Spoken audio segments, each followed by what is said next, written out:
वालेकुम भाई। अरशाद मेरा बेटा जेड़ा मजदूर है, टाइफाइड गर्दन तोड़ बुखार हो नक चा पै गया, मजदूर है।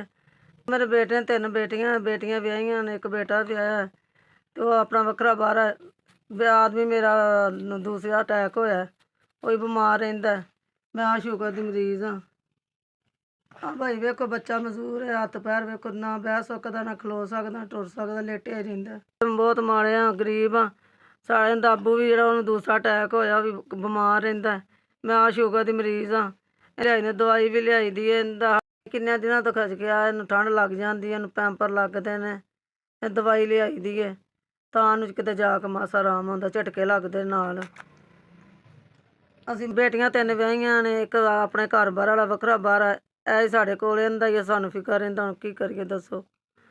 ਤੋਈਆਂ ਦਾ ਪੈਂਪਰ ਦੀ ਦਵਾਈ ਲਿਆਉਣੀ ਹੁੰਦੀ ਹੈ, ਘਰ ਦਾ ਕੀ ਕਰੀਏ ਅਸੀਂ। ਆਪ ਘਰ ਰਹਿੰਦੀ ਹਾਂ ਦੇ ਵਜ੍ਹਾ ਤੋਂ ਮੈਂ ਕਿਤੇ ਜਾ ਆ ਨਹੀਂ ਸਕਦੀ, ਉਹਨੂੰ ਸਾਂਭੀ ਦਾ ਘਰ ਰਹੀਦਾ। ਇੱਕ ਜਾ ਫੌਤਗੀ ਹੋ ਗਈ, ਮੈਂ ਉੱਥੇ ਨਹੀਂ ਗਈ, ਮੈਂ ਇਹਦਾ ਖਿਆਲ ਕੀਤਾ ਇਹਨੂੰ ਕਿੰਦੇ ਕੋ ਛੱਡ ਕੇ ਜਾਈਏ। अस्सलाम वालेकुम भाई, ਤੁਹਾਡੀ तरफों 5000 रुपया मिले बच्चे के इलाज ਲਈ। ਤੁਹਾਡੀ खुदा जिंदगी करे, अल्लाह ताला ਤੁਹਾਨੂੰ ਇੰਨਾ ਕੁ ਦੇ ਥੋੜ੍ਹ ਕੇ ਬਵੋ, ਤੁਹਾਨੂੰ हज कराए, ਤੁਹਾਨੂੰ उमरा कराए, ਤੁਹਾਨੂੰ अरशां ਦੇ भाग लाए। ਬੱਚਿਆਂ जिंदगी करे, ਤੁਹਾਨੂੰ चोखे चोखे रंग भाग लाए। साडा साहस किया है बच्चे लिए इलाज ਲਈ 5000 रुपया भाइयां दिता है। अल्लाह जिंदगी करे, जिस भैन भरा ने भेजे ने उन्होंने खुदा इन्ना कुछ दे थोड़े के ना बैन अरशां दे भाग लाए।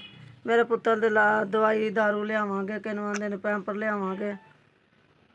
सारी जिंदगी करे, तुहानू रंग भाग लाए, तुहानू चोखे चोखे अरशां रंग भाग लाए।